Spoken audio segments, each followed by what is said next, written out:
Guy Sullivan. That's me. So Richard actually told the story of your first meeting. Yes. And I was sitting in the room when Yes, that you were. happened. So it was 12 Angry Men, and that was a Yes. play that we did a couple years ago. And you came in to audition. We had never met you before. Mm-hmm. And from my memory, even though Richard already talked about this, he started to ask you questions about the play, and you had just done it. Mm-hmm. And I'm sitting there with my laptop, and I see your face get really red, his face get really red. You're arguing about the interpretation of juror whatever, and you left, and he just goes, "Duh, that guy." But he couldn't get you out of his mind. He just kept going, He was so frustrated but intrigued. And then he asked you to come back. Yes. And you came back. I did. Yeah. I did. I came in with a little bit of a chip on my shoulder because I was sitting out waiting to come in, and the person before me came out and said, "Oh my God, he just wants to talk." Yeah. And I was like, "Oh shit." Oh, excuse me. Can I swear? You can swear. Okay. Yes. I might have said a stronger word. I was like, "Oh, really? Come on." So I came in with that, and then when we got into the whole discussion of a bigot, I don't have a good poker face, so when I feel something, you're going to see it. So Yeah. I came back with my interpretation. He came back with his, and we were butting heads, which I think he enjoyed because I think he does. liked the fact that I pushed back. Yes. So I left, and I know he had things to say about me, and I got to my car, I called my husband, and I said, "This was a waste of my time. This guy's a dick." And he's like, "Were you a dick?" I'm like, "No, I wasn't." He's like, "So?" I'm like, "Okay, maybe I had some dick issues." But I never expected to hear back. So I kind of wrote it off, and then when I got the email to come back, and Yeah. I got to, actually, I think I got to read the second time. Yeah, I think he did have And the you read. whole dynamic was different. And then, And then he cast you as juror 3, which was not to your normal type, right? Or kind of. kind of, yeah. I tend to be getting, as I get to a certain age, I tend to be getting heavier roles, more Yeah. strong roles. So I was excited to do that. Yes. I was also a little nervous. That's a big part to take on with a new group. And Exactly. yeah. So, but I was thrilled that I got And it. you were probably unsure of him too. You're like, I'm saying Right. yes. What am I saying yes to? Yes. And how is this going to be? Yes. But you did say yes. I And did. I did. Yeah. but halfway through the rehearsal process, and I said this with Richard too, he elbowed me and he pointed to you and he went, "He is really good." Oh, that's good to hear. Yeah. And then now you guys are great Now friends. we're buddies, yeah. I mean, he has a different style, but he's able to get such a great result. Yeah. And I get to know him. I mean, he comes across as this, kind of curmudgeon-y guy, but there is a heart in there, and he does have feelings, and he does, care about people. You'll have to watch his interview because he talks a lot about how he would feed pepperoni to the skunks in his backyard. So. Okay, I would hate that as my neighbor. If he was my neighbor, we would not get along with the skunks being fed, no. 12 Angry Men, and you returned to audition for Cuckoo's Nest, One Flew the Cuckoo's Nest. Yes. And you were cast and played McMurphy, Yes. also directed by Richard. Yes. And you have a story with that where, because of his unique directing style, where he wanted you to come at it with a very different approach Yes. that you weren't getting. Yes. Talk about that a little bit. I wasn't being charming enough, I think it was the word he kept using. And we were a couple weeks into rehearsal, and he just kept giving me notes, and he kept saying, "You're not getting it, you're not getting it," and he kept trying to give me tips, and so I think he was finally a little frustrated, only 2 weeks in, Richard. Yes. And he said, "Just go watch the movie." And as an actor, I was like, "What?" And in my head, again, I'm gonna swear, I was like, "Fuck you, I'm not watching the movie. I will never watch that movie." And I was so angry, but I went home and I thought about all the notes he gave me, I thought about all the things he said, and I'm like, I'm gonna go back and I'm gonna blow his socks off, because I'm not gonna go watch the fucking movie. And he had me on a scale, so he said, "You have to be like Frank Sinatra and Dean Martin." So I went back and I did it, and he was like, okay, you're not quite Sinatra. I forget who he said I was. So you're on a 6. I was on a 6. Yeah, out of the Sinatra 10. would be a 9 or a 10. Yeah, and then he changed the scale, and I forget who it was that he changed it to, and I got to the pinnacle of what he was looking for. Yeah. But yeah. And then just to explain to our viewers, you don't want to watch the movie because then you're just imitating. Exactly. So yeah, so I was just like insulted that he would, say that to me. Yeah. Then, but it also inspired me to push harder. Yes. Because I always love a challenge. So, Yes. I don't do well with fake encouragement. I mean, be honest and blunt. Right.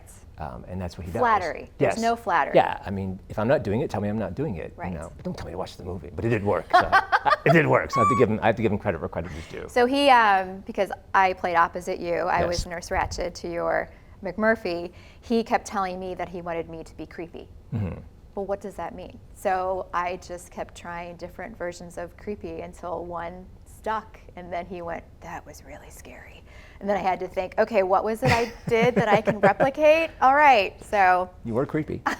I got there. Yes, you got to charming, and I got to creepy. We were Right. a perfect pair. There we go. 1, 2. With Orphans, you didn't even have to audition. Right. Because when I read the play and then asked Richard if he would direct it, we immediately just said, well, we have to get Guy to play the role of Harold, because in my point of view, it's the perfect combination of all of the qualities that you bring. There is charm, then there is gravitas, then there is scary, because you can be scary and Right. intense. In fact, there's The that picture. picture right there. Right? Yes. One of my favorite pictures.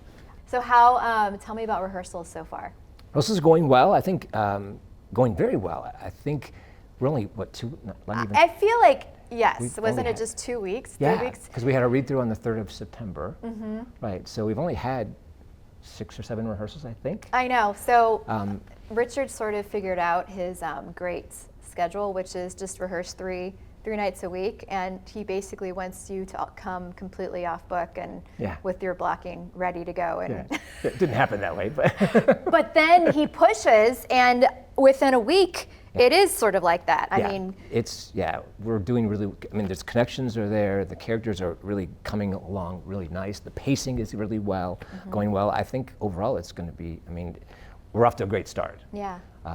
I think we've got talented people. We've got great direction. I think it's going to be a good show. Yeah, I I'm agree. excited. I mean, the Yeah. bit that I watched came in last week, and I just thought, this is already magical. It's going to be just, Yeah. it's going to be amazing. Oh, Oh. so what's your favorite line of dialogue as Harold? My favorite line of dialogue, which won't make any sense here, is That's okay. where the fuck am I? I love that line. Every time I get to do it, I love it. Here, say it again. Where the fuck am I? You can say that right now about this Right, yeah, sort where of the fuck setup am I? right here. And our random plants, Yes. our random fake plants behind us. I know, very nice. It's karaoke night, and you have to sing a song. What song are you going to sing? I will be home. I don't do karaoke.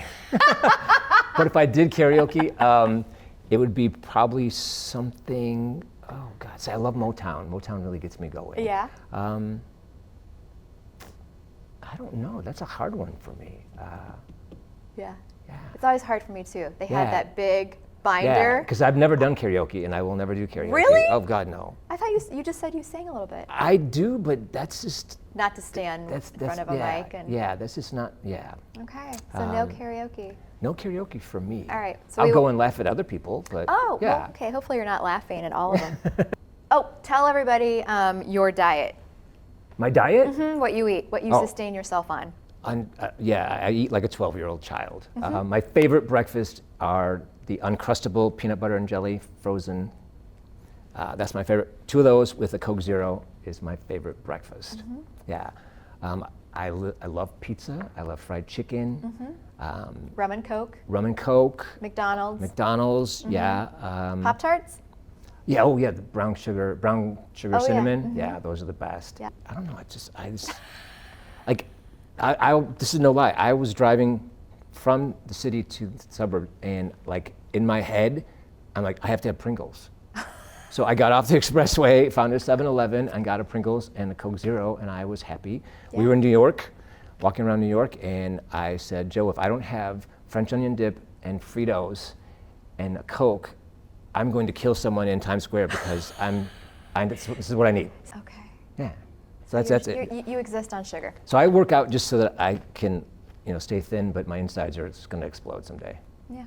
But That's all right. That's You're all right. happy. I'm happy. You're just giving into your cravings, as Yeah. we should do more often. If you could ask God one question. Ooh. Why can't dogs live longer? Oh, that's a great question. Yeah, that kills me. I don't get that. So with Orphans, this was the first time that you were behind the cast, because we pre-cast you and you have more time on your hands and you have become just a great part of Parker Players Theater Thank you. Company as a whole. We invited you to help with the casting process. So this was the first time that you were behind the table with us and Richard and watching kind of his process. What was so flipping it from when you experienced it walking into 12 Angry Men for the first time, and then watching other people have to kind of field it for the first time. What was your It was still thoughts? kind of nerve-wracking to see, from a different perspective what they're going. And I knew what they were going through, but to see them was still I felt nervous for them, and I was surprised at how many people were not prepared. Yes. To come in and that was eye-opening. So would you agree with me that if you could give basic advice to people going to audition for something, to read the play? Absolutely, read the play. And I have been guilty of that a couple times where I have not read maybe the whole play. Like when I did, Kurt Nebbing will love this, when I did Wonder of the World, I did not realize until the read-through that I died. And I said, oh my God, I die? And everyone's like, got silent, like, have you read the script? I'm like, well, I didn't get that far. And this was after your cast? Yes, yeah.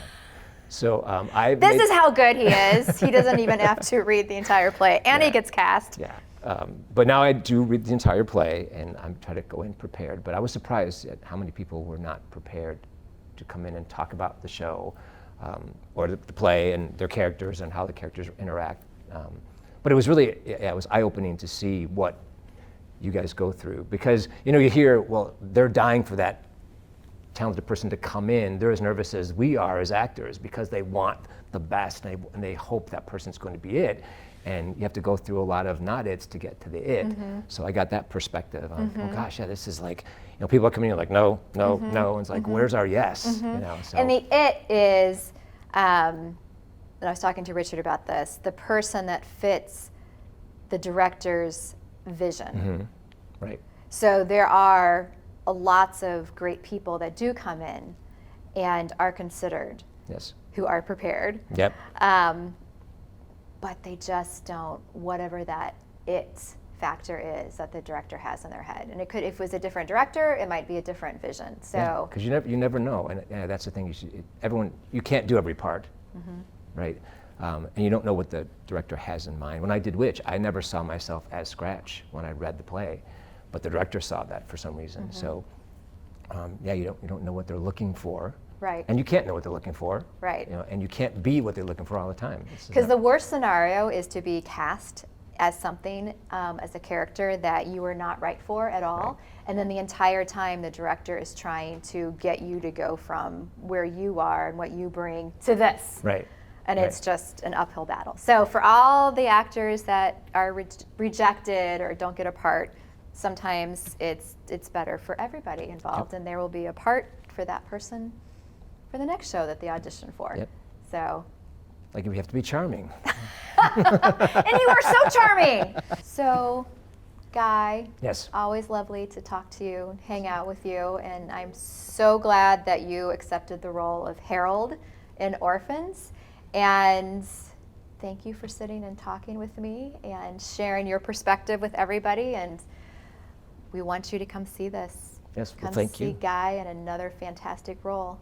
And thank you for having me. This was a pleasure. And yes, come see the show. You're going to love it.